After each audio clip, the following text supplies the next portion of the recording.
Assalamualaikum warahmatullahi wabarakatuh. Salam sejahtera untuk kita semua.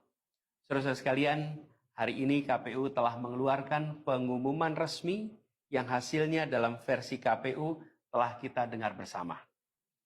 Tapi dalam sebuah pemilihan, proses itu tidak kalah penting daripada hasilnya. Proses pemilihan itu penting untuk dipastikan terbuka, adil, jujur, bebas dari berbagai macam tekanan. Untuk apa?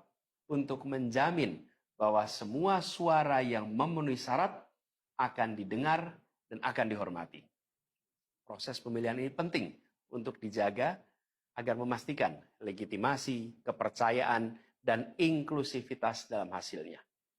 Tanpa proses yang kredibel, legitimasi calon yang terpilih atau legitimasi keputusan bisa menyebabkan keraguan. Maka menjaga integritas pemilihan adalah fundamental untuk kelangsungan demokrasi dan untuk terpenuhinya aspirasi masyarakat secara keseluruhan. Atas dasar itu, izinkan kami menyampaikan pernyataan untuk mendakapi proses pemilu yang sejak awal hingga saat ini. Saudara-saudara sekalian, sepanjang perjalanan Pilpres kali ini, sejak awal kita semua telah melihat dan menemukan begitu banyak ketidaknormalan, kekurangan, dan pembiaran terhadap proses yang tidak wajar, yang tidak pernah terjadi sebelumnya dalam sejarah bangsa ini. Sudah menjadi rahasia umum, berbagai kekurangan ini telah kita temui sejak jauh sebelum pencoblosan. Mulai dari rekayasa regulasi sampai ke intervensi alat negara. Dan semua ini telah menjadi catatan media serta jadi catatan publik. Mas Anies dan saya maju pencalonan sebagai capres dan cawapres ini untuk membawa misi perubahan, menghadirkan keadilan dan kemakmuran bagi semua, menegakkan kembali demokrasi dan menunaikan janji-janji reformasi. Dan berdasarkan catatan dari KPU tadi, ada puluhan juta orang yang menitipkan suara kepada kami berdua. Maka demi memperjuangkan suara mereka yang percaya pada perubahan dan tetap teguh hingga akhir, kami memutuskan meminta tim hukum Timnas Amin untuk maju ke Mahkamah Konstitusi dan menyampaikan kepada majelis hakim serta publik luas tentang berbagai kekurangan dan penyimpangan yang telah terjadi selama proses Pilpres kali ini. Terlalu banyak temuan-temuan tentang proses demokrasi yang tidak berintegritas ini yang telah dikumpulkan oleh tim hukum Timnas Amin. Semua ini nanti akan disampaikan oleh tim hukum kepada Mahkamah Konstitusi.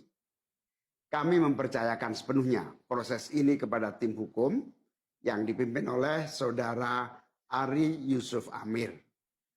Dan tentu dikawal dan didukung sepenuhnya oleh tim Amin di bawah kepemimpinan Kapten Muhammad Saugi. Kami menyerukan kepada seluruh relawan dan pendukung, mari kita dukung sepenuhnya tim hukum berjuang di jalan konstitusional yang telah tersedia secara sah. Dan kita semua akan terus menjaga etika demokrasi, menjaga suasana kedamaian dan persatuan. Saudara-saudara sekalian, kepemimpinan yang lahir dari proses yang ternodai dengan penyimpangan, dengan kecurangan, akan menghasilkan rejim yang outputnya nanti, keluarannya nanti adalah kebijakan-kebijakan yang penuh dengan ketidakadilan. Dan ini yang tidak ingin kita temui di Indonesia. Kita tidak ingin ini terjadi.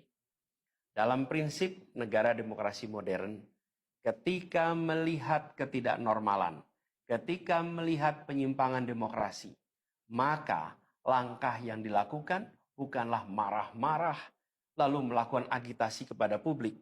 Tapi langkah yang dilakukan adalah mengumpulkan semua sinyalemen, semua bukti-bukti untuk kemudian nanti dibawa ke depan hakim, ke depan Mahkamah Konstitusi. Ini ciri pribadi, ciri organisasi, dan ciri negara yang modern, yang matang, yang beradab. Karena itu sejak awal kami katakan, kami tidak akan gegabah Walaupun kami merasakan sejak masa kampanye sampai pemilihan terlalu banyak ketidaknormalan, penyimpangan yang kami alami.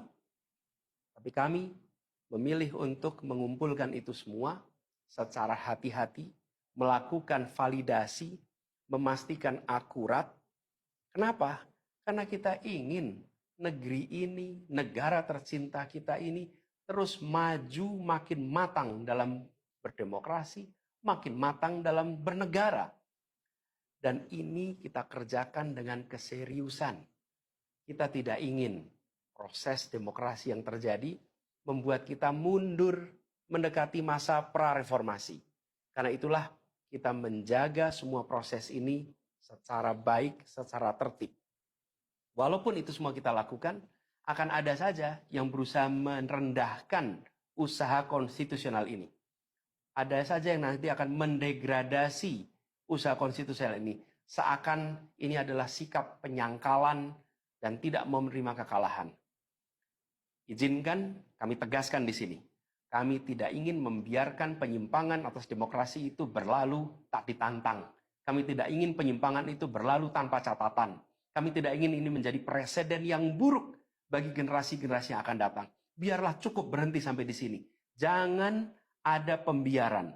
Bila penyimpangan, pelanggaran dibiarkan, dia menjadi kebiasaan.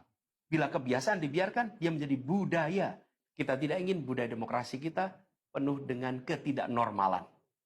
Kita ingin mengembalikan demokrasi kita menjadi demokrasi yang penuh dengan kewarasan. Demokrasi yang mengedepankan adab. Ini yang harus kita kerjakan. Karena itulah kenapa kita memilih jalur ini. Karena kita ingin agar pengalaman ini nantinya tidak menular. Tidak menular kemana? Ke pemilihan-pemilihan berikutnya.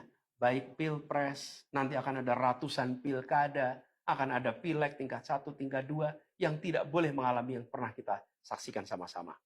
Walaupun kami sadar, kita ini dalam situasi yang tidak normal. Banyak yang menyampaikan kepada kami bahwa kemungkinan untuk bisa mendapatkan keadilan itu kemungkinannya amat kecil. Berbagai pihak mengatakan ini lembaga-lembaga negara yang terkait penyelenggaraan pemilu, terkait penyelenggaraan sengketa, telah terkooptasi oleh oknum-oknum yang sudah terbukti melanggar etik. Bahkan ada yang ketuanya sudah melanggar kode etik berkali-kali, sudah diberikan sanksi berkali-kali, tapi tetap saja dibiarkan menjalankan perannya. Padahal perannya memiliki dampak pada kehidupan seluruh bangsa Indonesia dan perjalanan ke depan negara kita. Meskipun kita dengar itu semua, meskipun kita saksikan ketidaknormalan itu, tapi kami tetap memilih berada pada jalan dan jalur konstitusi. Kami berharap pertolongan Allah Subhanahu wa taala, pertolongan Tuhan yang Maha Kuasa. Semoga Allah bukakan, Allah teguhkan hati para hakim konstitusi itu untuk mereka bisa imparsial, untuk mereka memiliki keberanian, untuk mereka mengambil keputusan yang adil, keputusan yang benar, keputusan yang nantinya akan mereka pertanggungjawabkan di hadapan Tuhan yang Maha Kuasa. Keputusan yang akan mereka pertanggungjawabkan di hadapan sejarah perjalanan bangsa Indonesia, yang akan dipertanggungjawabkan di depan anak cucu mereka di kemudian hari. Ini adalah harapan kita, dan kami yakin insya Allah mereka akan bisa menjalankan apa yang menjadi harapan dari kita semua. Mari kita terus jalankan perjuangan ini dengan menjunjung tinggi etika, menjaga kedamaian dan persatuan. Kita dukung langkah tim hukum, dan kita biarkan segala temuan itu nantinya disampaikan dan menjadi rekam sejarah yang tercatat secara resmi dalam lembaran risalah-risalah Mahkamah Konstitusi Republik Indonesia. Ini biar menjadi catatan, biar catatan pengingat, catatan yang penting bagi perjalanan Republik ini, perjalanan bangsa ini di masa yang akan datang. Seperti saya katakan tadi, jangan sampai ini berulang lagi. Dan izinkan kami mengakhiri dengan menyampaikan terima kasih. Kami sampaikan terima kasih kepada semua yang telah bekerja keras, kepada seluruh tim yang telah bekerja sepenuh hati, dengan luar biasa hingga tuntas, dan kepada seluruh pendukung, seluruh simpatisan yang tak henti menguatkan kami